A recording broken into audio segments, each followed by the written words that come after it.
feels like I'm in a new office.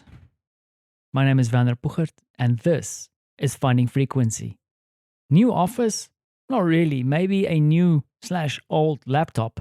And it's funny, and I'm like waving my hands around as I'm trying to describe this to you, is that this little square space here, this little screen in front of me, has become like my little safe place. I've set it up in such a way that I'm comfortable. Everything is in click range. And for example, I have a little time zone calculator because I have to send emails to all different kinds of people across the world. And heaven forbid I set up a meeting and invite someone to a meeting at 1 o'clock in the morning. You don't want to do that. So I have a little app. And now it's not there anymore. As you know, my little MacBook Pro saw its ass on Friday the 13th, go figure. And it's in for repairs now. And they're taking care of business. But now I've got the spare one, this backup one. And there's not much on it. So now I have to reinstall everything. It took me half the day to get my office set up again.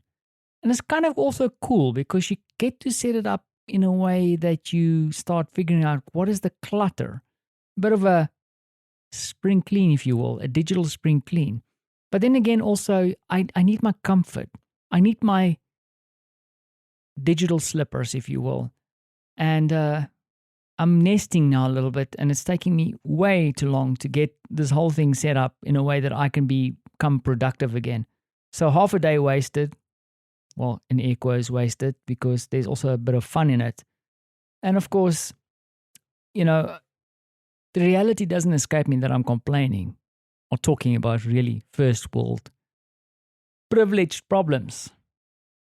Because at the end of the day, everything will be sorted. Life will go on. We're all healthy and we're all happy.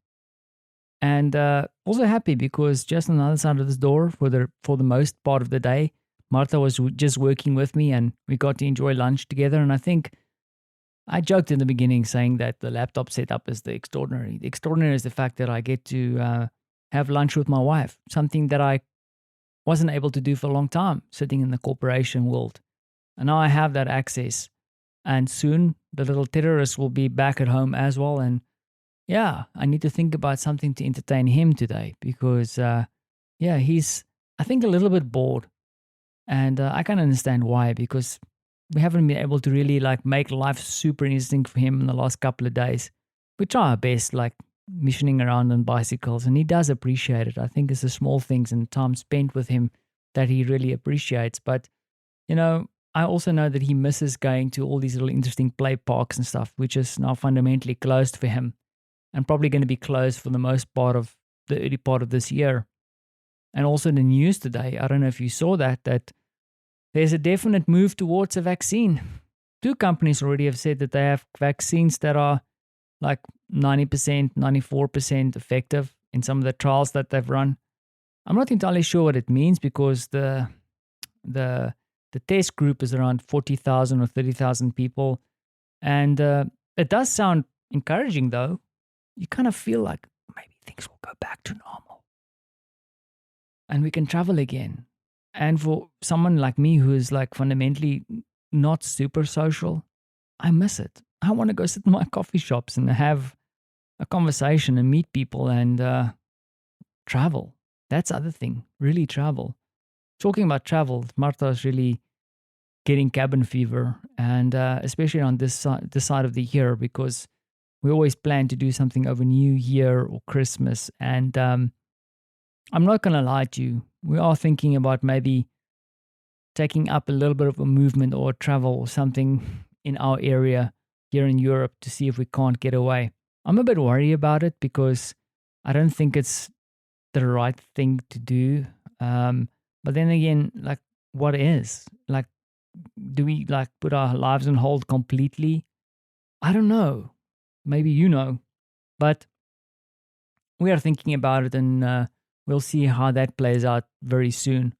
I also have to think about how my business is going to play out because with the disaster of my last project, I also need to catch up a little bit. And I'm having a phone call on Wednesday, had a phone call today, some really encouraging news, definitely some more work coming my way for a foreseeable future, and some interesting work, some hard work, but interesting. So we'll see how that plays out. And once again, I also realized that the ball is in my court. I also want to make sure that I make things right with the client that I worked with last week when the laptop fizzled out. Now we all know, like, they're not angry, as I understand, but we will have to get back to the drawing board and talk about business and say, okay, I had certain guarantees in place, and it is what it is. So, I want to walk away from this with head up, held up high, and friendships in place and connections in place. So we'll see how we handle that going forward. But like they say, things happen. And we're strongly in is that even a word, strongly? In the new week, looking towards the calendar because I did a lot of planning today and it's already 16th of November. Can you believe it? And 2020 is about to become a memory. And what a memory it's going to be. So good luck for your week. Probably when you're listening to this, you might be starting your week, or perhaps you're ending it. No, you're not ending it. You're ending your Monday. Damn it, Vanner. You see, I need to install my little application to look at my time zones. Sorry, I'm getting there. So while I get into slipping on my digital slippers, I wish you an awesome day or evening. And I thank you for listening.